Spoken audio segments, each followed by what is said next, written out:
Mes chers compatriotes, je suis vivant.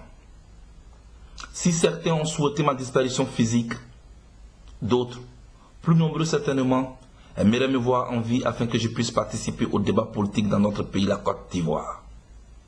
Dans tous les cas, cette situation m'aura permis d'expérimenter la symbolique des funérailles du vivant dont me parlait souvent mon grand-père. En effet, vivant, j'ai assisté à mes funérailles à plusieurs reprises. Je sais que toutes les tentatives des uns et des autres pour me tuer, sinon physiquement, à tout le moins médiatiquement, sont la preuve de l'intérêt qu'ils portent à ma personne et à notre combat. À ceux qui ont jubilé à l'annonce de ma prétendue mort, je souhaite longue vie. La vie humaine est sacrée. Toutes nos croyances ne nous enseignent-elles pas que nul ne doit ni souhaiter ni fêter la mort de son prochain, fût-il son pire ennemi? Et dit que parmi ceux qui ont jubilé à l'annonce de ma mort, se trouvent certains individus se targuant d'avoir été mes collaborateurs. Je voudrais inviter ces papillons politiques toujours à la recherche du nectar à méditer les paroles suivantes. Ce sont les abeilles qui produisent le miel.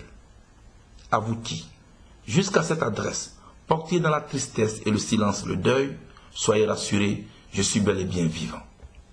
Mes chers compatriotes, je sais tout ce que nous subissons dans nos quartiers, nos villages, nos campements, sur nos différents lieux de travail. Je sais que des villages entiers ont été incendiés, obligeant de nombreuses populations paysannes à trouver refuge en brousse. Je sais qu'invités à reprendre le service, les forces de l'ordre formées par l'État de Côte d'Ivoire sont traquées, humiliées, voire assassinées. La dernière trouvaille serait de payer leur salaire désormais main à main, du jamais vu. Je sais que pour échapper à la furie des tortionnaires, de nombreux Ivoiriens sont aujourd'hui réfugiés dans des pays voisins sans le moindre sou. Le fait d'avoir battu campagne pour la majorité présidentielle étant désormais considéré comme un crime dans notre pays, nous continuons de subir des exactions de tout genre. Chaque jour, d'honnêtes citoyens sont pris en otage. Les plus chanceux sont libérés moyennant une rançon dont le montant varie selon les humeurs de leurs bourreaux. Il ne se passe pas un seul jour sans que nous soyons dépossédés de nos biens. Les véhicules, les appareils électroménagers, les fauteuils sont emportés au nom de la démocratie. Même les casseroles, les verres, les cuillères n'échappent pas à leur appétit. Je sais aussi que certains Ivoiriens, malgré leur appartenance au RHDP, ont vu leurs biens, fruits de plusieurs années de dur labeur, emportés. D'autres ont même été tués. Sous le fallacieux prétexte des recherches de cache d'armes, ils tuent, violent et traumatisent impunément. Mes chers compatriotes, voici autant d'actes qui sont en total déphasage avec l'esprit de réconciliation dont notre pays a plus que jamais besoin. Réconciliation dont j'avais ouvert les chantiers à travers plusieurs actions pour tenter de réduire la fracture sociale déjà trop profonde. Souvenons-nous de la caravane de la paix. En clair, au-delà des slogans, la réconciliation doit se traduire en actes concrets, surtout quand l'on sait que le président Gbagbo et plusieurs de ses compagnons sont illégalement incarcérés et isolés dans le nord de la Côte d'Ivoire.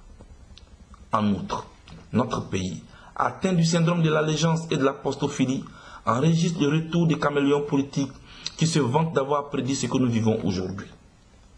Ces monomades politiques, sans conviction, accusent aujourd'hui le président Gbagbo de tous les maux d'Israël. Comme vous le savez, chers concitoyens, quelle que soit la virulence d'une épidémie, elle ne contamine jamais tout le monde.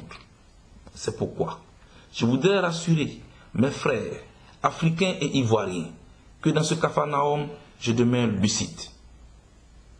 Mes chers compatriotes, dans cette douloureuse épreuve, sachons rester dignes et solidaires. À ce stade de mon propos, je voudrais remercier tous ces nombreux Africains et Africaines pour leur soutien à cet autre virage dans l'histoire de notre continent. Point n'est besoin de douter, car dans cette montagne de désespoir doit nécessairement se creuser un véritable tunnel d'espérance pour le bonheur des générations futures.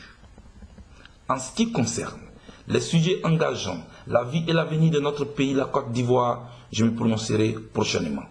Je suis vivant. Que Dieu bénisse la Côte d'Ivoire. Charles Blé Goudé.